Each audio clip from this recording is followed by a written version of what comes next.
Assalamualaikum warahmatullahi wabarakatuh. Halo, nama saya Julfa Alia Hendrayani Putri dari tingkat 1A Prodi D3 Reka Medis dan Informasi Kesehatan Poltekkes Kemenkes Tasikmalaya.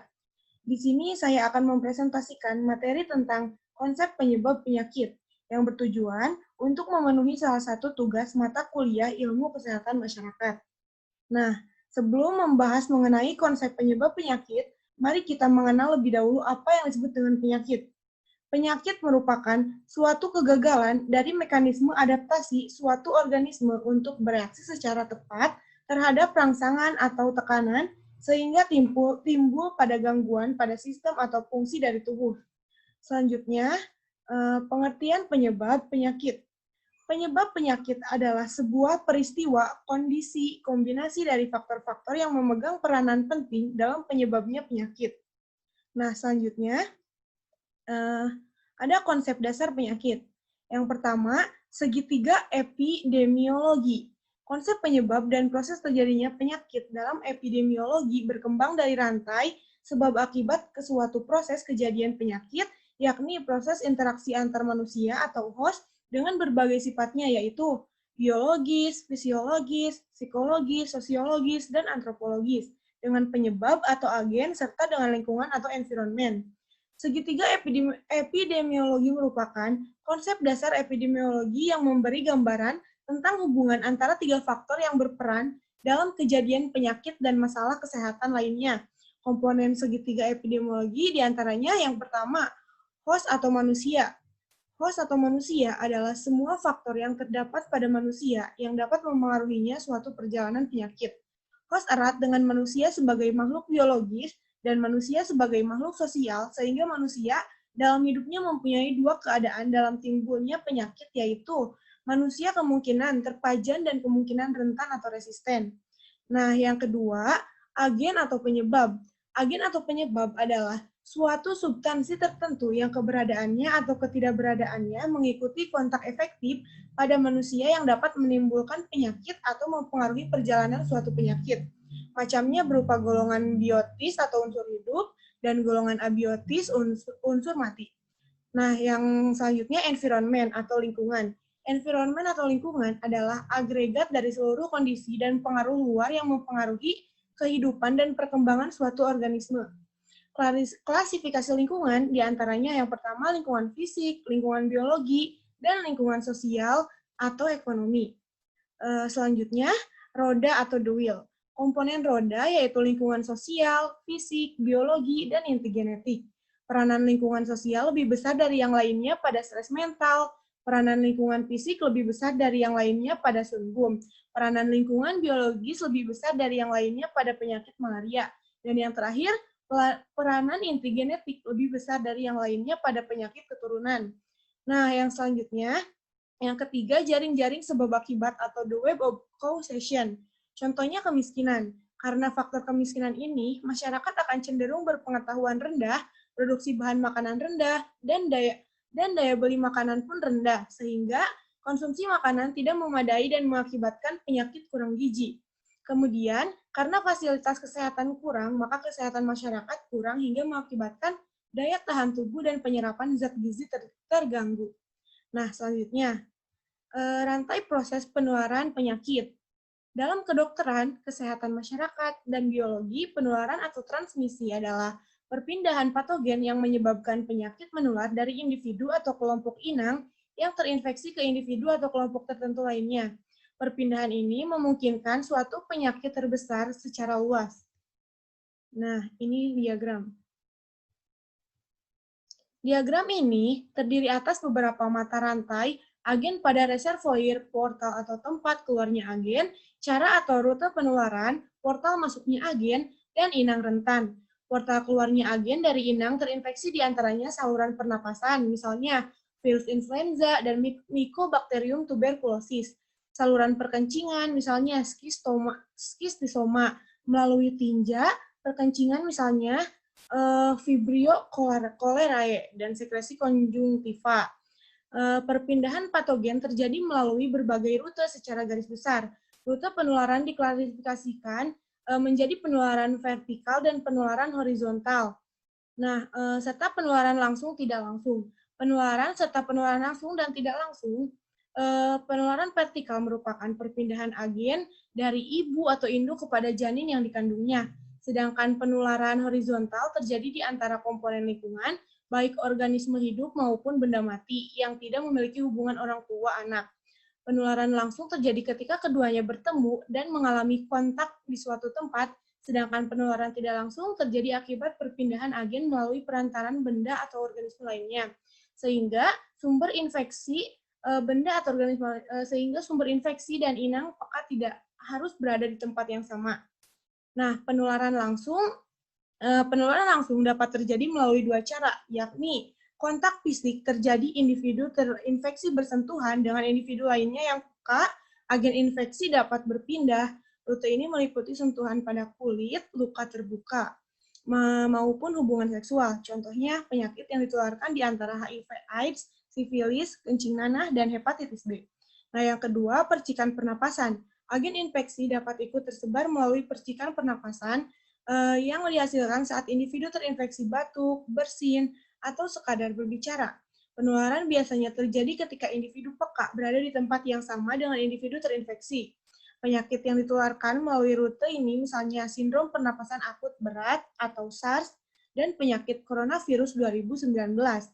Nah, selanjutnya, penularan tidak langsung. Penularan tidak langsung terjadi akibat perpindahan agen melalui perantara benda atau organisme lainnya, sehingga sumber infeksi dan inang pekat tidak harus berada di tempat yang sama, yakni sebagai berikut. Nah, yang pertama, perantara udara. Beberapa penyakit bisa menular melalui udara. Agen infeksi terbawa oleh partikel pernapasan kecil yang disebut droplet nuklei, berdiameter kurang dari 5. Akibatnya, partikel ini bertanya lebih ringan dibandingkan droplet biasa dan dapat berada di udara dalam periode waktu yang lama. Penularan dapat terjadi bahkan ketika individu terinfeksi tidak berada di tempat tersebut. Yang kedua, transmisi fekal oral. Rute ini terjadi ketika patogen dalam partikel tinja seseorang berpindah ke mulut orang lain. Kurangnya sanitasi yang memadai seperti buang air besar sembarangan dan praktik kebersihan yang buruk merupakan penyebab utamanya. Nah, patogen dapat terbawa oleh makanan, cairan, tanah lalat, atau jari yang terkontaminasi. Penyakit yang disebabkan oleh penularan fekal oral diantaranya cacingan saluran pencernaan, demam tifoid, kolera, dan salmonellosis. Yang ketiga, vektor. Penularan dapat terjadi melalui vektor, yaitu organisme, biasanya antropoda, yang membawa agen infeksi tetapi tidak ikut tertular penyakit. Malaria, demam berdarah, dan demam kuning merupakan contoh penyakit yang ditularkan oleh vektor. Nah, yang terakhir, benda terkombinasi.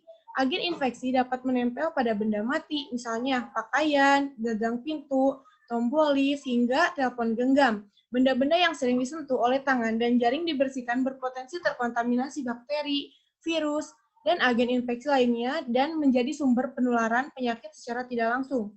Nah, yang ketiga, yang selanjutnya, faktor-faktor timbulnya penyakit. Yang pertama, host atau manusia. Host atau manusia adalah semua faktor yang terdapat pada manusia yang dapat mempengaruhi suatu perjalanan penyakit. Host erat host erat dengan manusia sebagai makhluk biologis dan manusia sebagai makhluk sosial sehingga manusia dalam hidupnya mempunyai dua keadaan dalam timbulnya, yaitu manusia kemungkinan terpajan dan kemungkinan rentan atau resisten. Faktor-faktor yang memegang peranan dalam proses kejadian penyakit pada host adalah yang pertama, faktor keturunan. Ada beberapa penyakit keturunan yang dapat ditularkan dari kedua orang tuanya, misalnya asma, diabetes mellitus, hipertensi, dan lain-lain. Selanjutnya, mekanisme kekebalan tubuh atau imunitas. Daya tahan tubuh seseorang tidak sama, namun faktor imunitas sangat berperan penting dalam proses kejadian penyakit pada seseorang dan sebaliknya. Apabila host mempunyai imunitas, akan terhindar dari penyakit. Nah, selanjutnya karakteristik host. Yang pertama, resistensi, yaitu kemampuan host untuk bertahan hidup terhadap infeksi atau agen. Yang kedua, imunitas. Imunitas yaitu kemampuan host mengembangkan sistem kekebalan tubuh, baik didapat maupun alamiah. Nah, yang terakhir, infectiousness, yaitu potensi host yang terinfeksi untuk menularkan penyakit yang diderita kepada orang lain. Nah, selanjutnya, agen atau penyebab. Agen atau penyebab adalah suatu substansi tertentu yang keberadaannya atau ketidakberadaannya mengikuti kontak efektif pada manusia yang dapat menimbulkan penyakit atau mempengaruhi perjalanan suatu penyakit. Macamnya berupa golongan biotis atau unsur hidup dan golongan abiotis unsur mati. Golongan biotis terdiri dari yang pertama mikroorganisme, yaitu virus, bakteri, dan rickettsia. Yang kedua non-mikroorganisme, yaitu protozoa, metazoan atau cacing. Dan yang terakhir tumbuhan atau fungi atau jamur. Penyakit yang ditimbulkan oleh kelompok biotik ini disebut dengan penyakit infeksi yang sifatnya menular dan tidak menular. Golongan abiotis terdiri dari yang pertama golongan kimiawi, yaitu pestisida, bahan pengawet makanan, obat-obatan, limbah industri. Yang kedua golongan fisik, yaitu panas, sinar, radiasi, suara, getaran, objek yang bergerak cepat. Yang ketiga golongan mekanik, yaitu kecelakaan lalu lintas dan pukulan. Yang terakhir, golongan nutrien, yaitu karbohidrat, protein, dan lemak, yang apabila manusia mengalami kekurangan atau kelebihan akan mengakibatkan penyakit. Masuknya agen atau bibit penyakit yang dapat menimbulkan penyakit pada host atau manusia melalui beberapa macam jalur penularan sebagai berikut. Yang pertama, inhalasi, yaitu masuknya agen dengan perantara udara. Yang kedua, ditelan, yaitu masuknya agen melalui saluran. Dan yang terakhir, melalui kulit yang masuknya agen melalui kontak langsung dengan kulit.